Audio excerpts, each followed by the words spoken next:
इस कलयुग में केवल हरि नाम का जप ही मोक्ष देता है।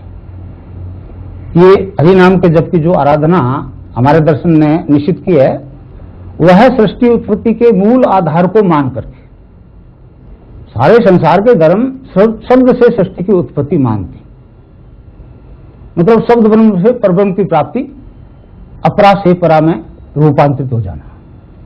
सारे संसार के ईश्वरवादी धर्म इस सिद्धांत को स्वीकार करते हैं। वैदिक धर्म को छोड़कर संसार के सभी धर्मों का विकास अभी तक द्वैत भाव तक ही हुआ है।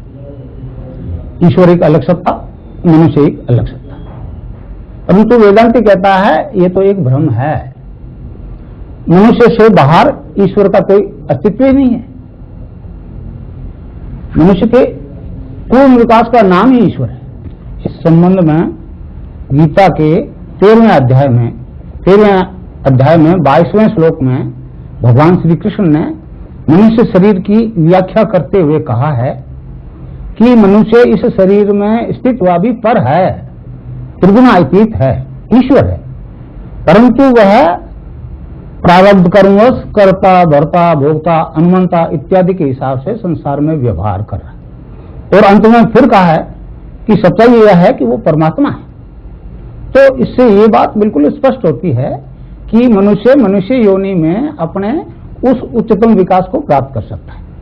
वैदिक मनोविज्ञान के अनुसार मनुष्य शरीर की संरचना 7 प्रकार के तत्वों से हुई है, जिनके अंदर आत्मा अंतर्निहित है। वे हैं अन्नमय कोश, प्राणमय कोश, मनोमय कोश, विज्ञानमय कोश, फिर आनंदमय कोश, चित्तमय कोश और सतमय कोश। मानवता में जब ये 7 कोश चेतन हो जाएंगे तो मनुष्य अपने असली स्वरूप में बदल जाएगा, अर्थात दिव्य रूप में रूपांतरित हो जाएगा। अगर वैदिक दर्शन का ये सिद्धांत सही नहीं है तो बाइबल में यशायाह 41 के 23वें पैरा में ये आर गॉड्स का प्रयोग क्यों किया गया है? ये आर गॉड्स, जबकि ईश्वर तो एक ही है। मनुष्यता में अब तक प्रथम 4 कोश ही चेतन हुए हैं, पूर्ण रूप से, अन्न, प्राण, मन और विज्ञान।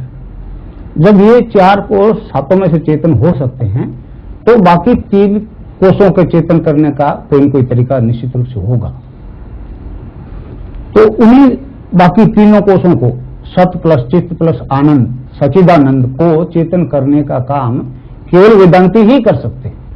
इस संबंध में महर्षि अरविंद की भविष्यवाणी है कि पश्चिम मानवता में जितना विकास कर सकता था कर चुका। अब मानवता में आगे जिस विकास की जरूरत है वह संसार का कोई धर्म, कोई राष्ट्र नहीं कर सकता। इस काम को तो अनादिकाल से वेदांती ही करते आए और अब भी इस ज्ञान का दान संपूर्ण विश्व को वेदांती ही देंगे।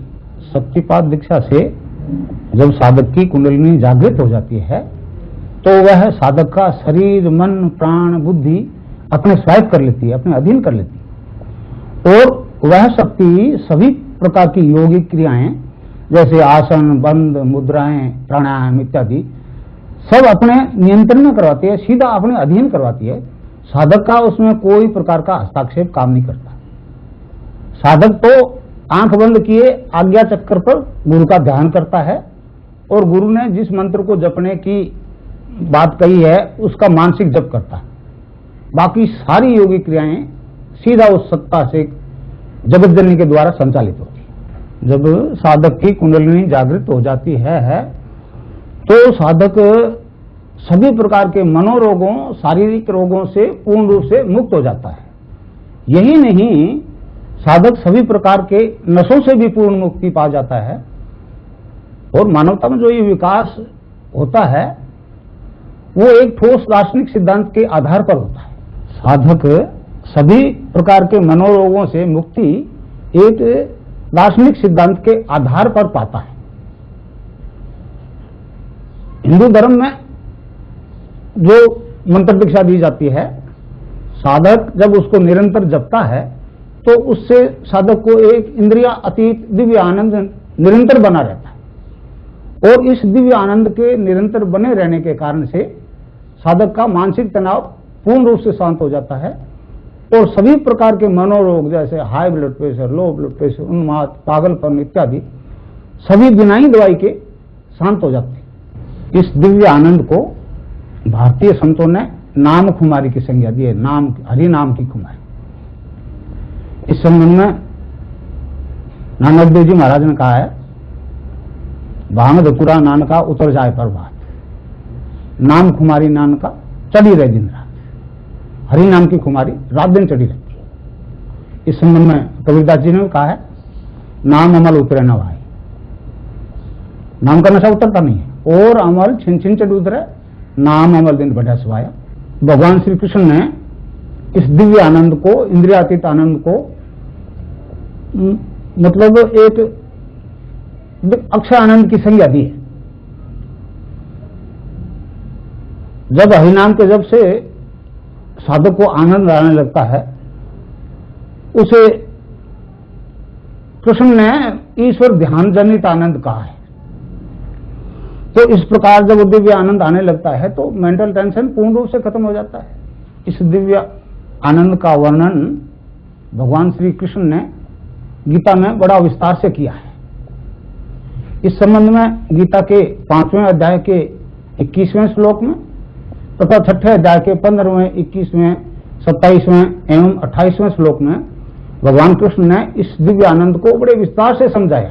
सभी प्रकार के शारीरिक रोगों से पूर्ण मुक्ति वह जगत जननी कुंडलिनी योगिक क्रियाओं द्वारा ठीक करवा देती है।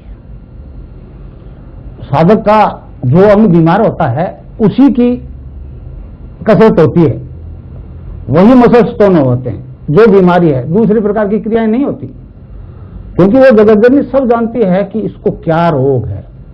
तो इस प्रकार वो कुंडलिनी सारे योगिक क्रियाओं द्वारा सभी प्रकार की शारीरिक बीमारियों को ठीक कर देती है, क्योंकि समाधिस्थ होने के लिए पहली शर्त है पूर्ण रोग मुक्ति। गीता के अनुसार मनुष्य मात्र जो है 3 जाति के होते हैं, 3 वृत्ति के होते हैं, जैसे रजोगुणी, तमोगुणी और सतोगुणी।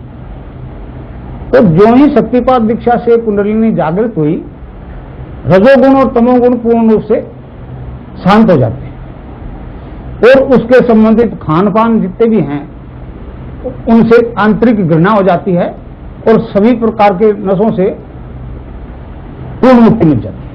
इस संबंध में स्वामी विवेकानंद जी ने अमेरिका में एक बहुत ही सटीक उदाहरण दिया। स्वामी जी प्रवचन कर रहे थे तो किसी अमेरिकन ने पूछ लिया, स्वामी जी आप उपदेश तो बहुत दे रहे हो मगर अपना सौदा नहीं बैठना, क्योंकि आपके यहाँ तो मांसाहारी और शाकाहारी का बड़ा सख्त प्रतिबंध है और हम तो सारे के सारे ही मांसाहारी लोग। तो स्वामी जी ने चलते स्पीच में क्या दिया, you need not to give up the things will give you up. तो इस प्रकार शक्तिपात दीक्षा से जो लाभ होता है वो मनुष्य की बुद्धि से नहीं, the things will give you up के हिसाब से होता है। मैं जो दीक्षा दे रहा हूं उससे साधक को पातंजल योग दर्शन में वर्णित सभी ज्ञान, सभी सिद्धियां प्राप्त हो रही है।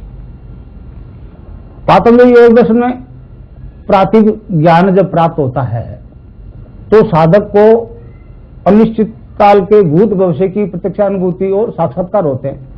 वो अनलिमिटेड पास्ट फ्यूचर को देख सकता है, सुन सकता है। ध्यान की स्थिति में साधक भूत भविष्य को देखता है, सुनता है, और जो देखता सुनता है वो भौतिक जगत में पूर्ण सत्य प्रमाणित हो रहे। वैदिक दर्शन की इस आराधना से मनुष्य पूर्णता को प्राप्त कर ले।